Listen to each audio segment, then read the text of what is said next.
Hello, my sweet friends. Welcome to Art Conspiracy. I'm Amy. And if you're here to paint. And I'm so happy to have you. This is lesson 2 in my beginner series. More is going to be coming out. More will be coming out shortly. Today, or in this video, we're going to be working on value, which is the relative light and dark of things.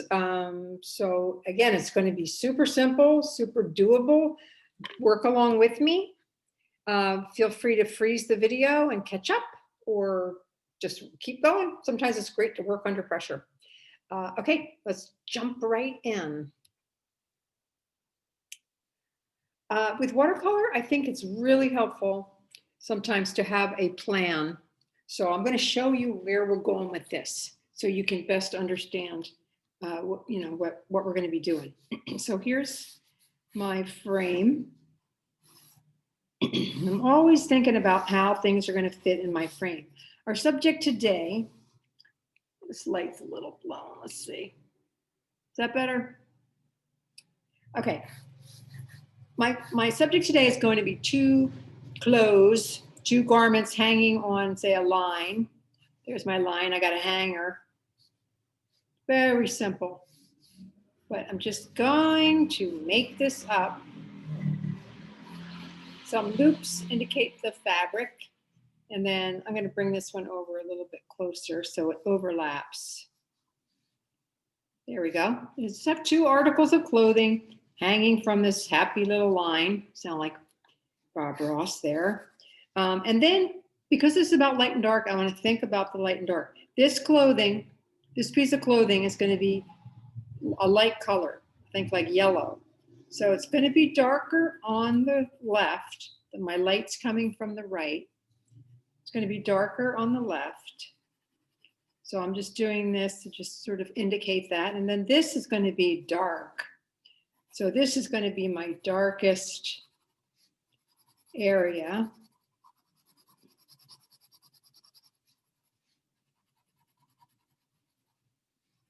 And all of this is going to be dark.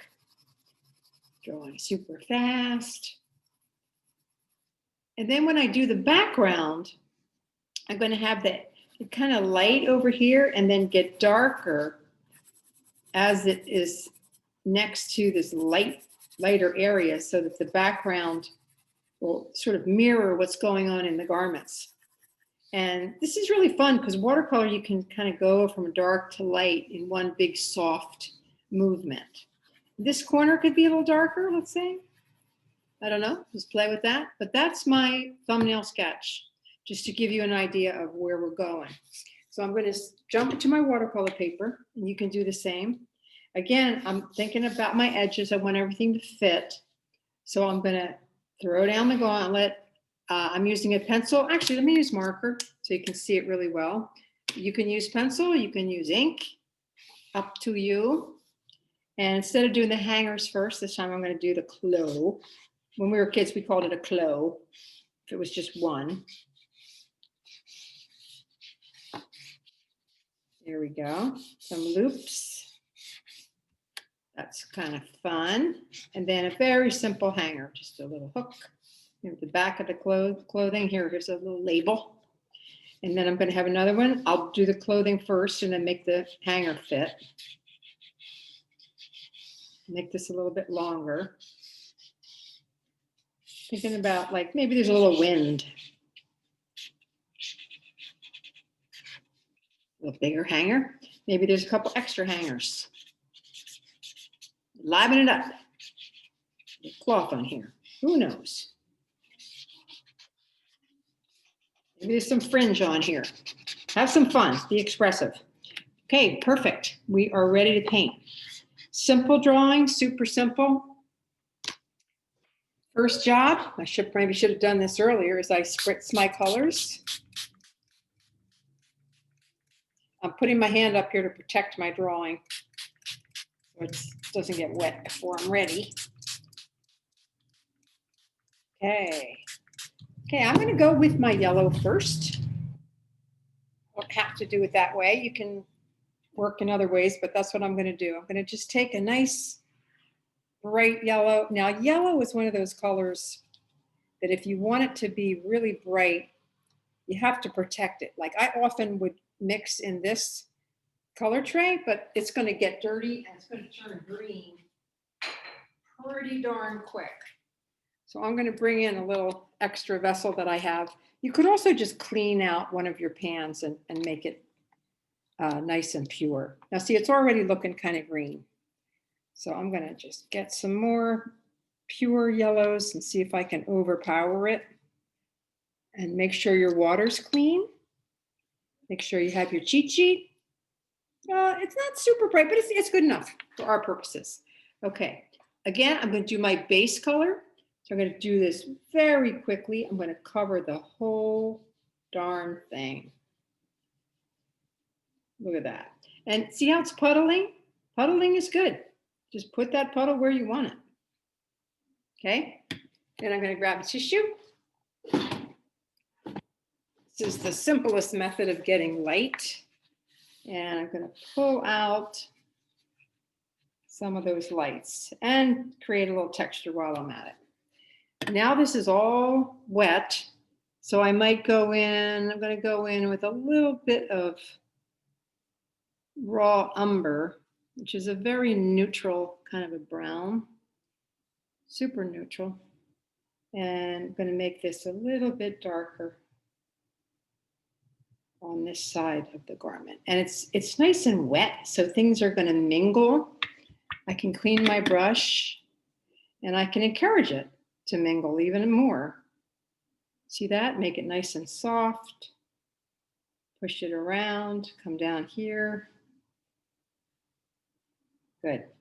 And then let's say I want to, this is a little bit too dark and I want to pick up some of this. I blot my brush, get it relatively dry, and then look, I can just pick up some of that color.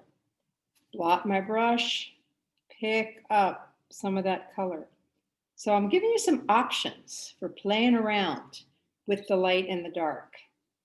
And another little tip is that when you have color and you're dragging your brush, where your brush ends up, that didn't work that time, we'll try it again. Where your brush ends up is where you're going to end up with a little puddle, little darker puddle. So have your brush stroke go in the direction where you want it to be darker when you end up there. Okay. Okay, so let's go. We're going to do a nice dark color here. I think I'm going to do violet. I'm going to pick a blue violet, which is a very strong color, and it's also the complement of yellow. I'm going to do a video on complementary colors, but this is more about light and dark, but you get the idea. I don't want to touch the yellow because they're going to bleed into each other, so I'm going to protect this with a little bit of a gutter, I call it. There's a little white edge, so I'm drawing, painting around this. So I'm doing my base color. So I have nice dark purple. I'm going to wipe off my brush. So I basically just have water. And then I'm going to just push this over. And so instead of blotting it with my tissue this time, I'm just pushing it over, pushing that paint over to make that light and dark. I have a lot of pigment on here. It's really strong, so I got a lot to work with. There's my neckline. I can change the shape of this if I want to. It's all about suggestion. I think I want to make this a little lighter, so I'm going to do that mop the brush trick. Pick that up. Good. The end can be a little dark. Where things terminate here can be nice and intense. Okay, good. Or maybe I'll take this up here, tweaking. All right, good. Now the backgrounds are fun because they can be kind of anything you want them to be. They're just space and air. So I'm going to make kind of a neutral, since I have my pot here, I might as well pick up some of my residue and make this dirty.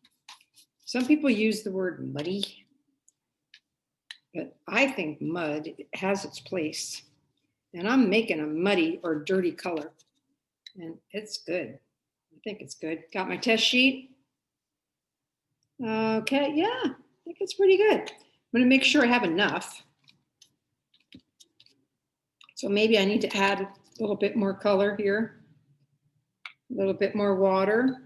Just get the right concoction. It's so much fun. Maybe I'll add a little bit of that violet to make it a little bit darker. Yeah, I got a nice rich color.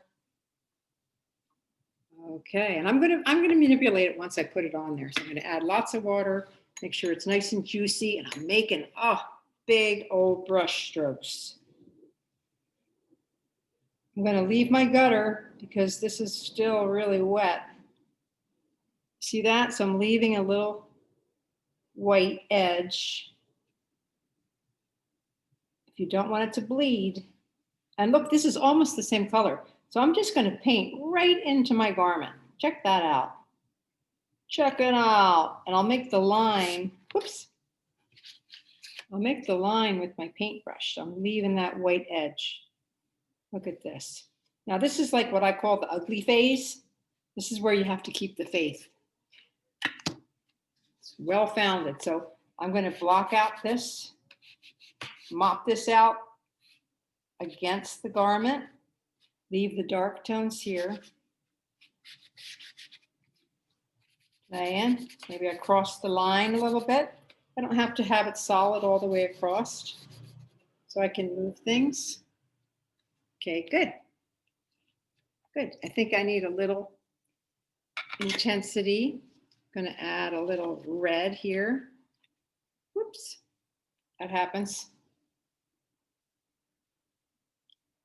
Yeah, maybe do a little playful fun down here.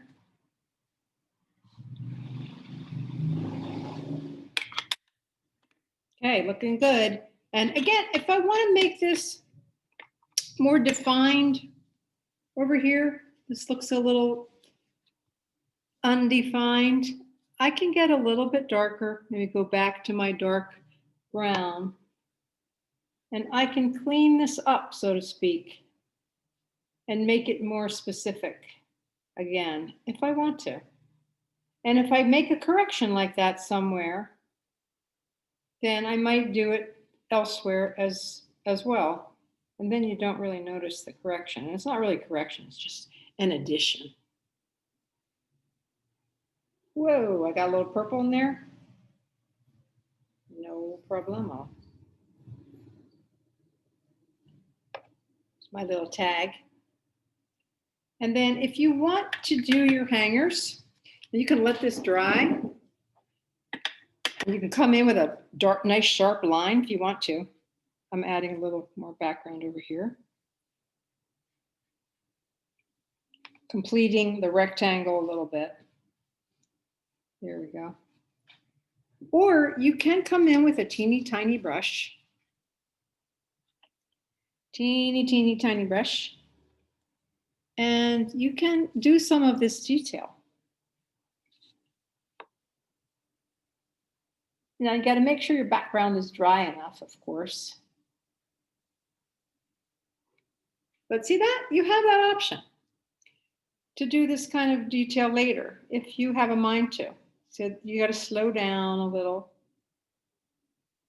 Suggest. And you can have some fun with those hangers. But only bring out the tiny brush when you really need to. I think it's much more fun to work with your biggest tool until you have to get small. So I'd rather be big than small any day of the week. I just made this little cloth blue back here because I forgot about it. Maybe it shows up here in this corner behind there. There you go. And maybe I got some of that blue. I'm just going to put it in there. I'm going to make my shadow blue just because it relates to this. It might not be logical, but it's fun. Maybe make it a little softer and call it good. I'm happy. I'm happy. Okay. So that's it. Lesson 2 in the books. Again, keep it simple. Simple drawing, establish light source, and then make everything light on, according to the light source, and shadow on the other side. Use a base color and then make it light and dark. Be playful, be experimental, have fun. Having fun is the most important thing. It'll show. If you don't have fun, if you're all like, ugh, and worried about how it's going to turn out, it'll look like you were worried. So keep it simple. And we haven't been working from photos, which is a whole nother lesson. Maybe in lesson 3, I'll show you how to very simply interpret a photographic resource. Right now, we're just, sort of working out of my head, which I think is very liberating, actually. But you got to pick a subject that you feel like you can, execute. I love you. I'm glad you're here. Thanks. It's a wrap. I'll see you next time.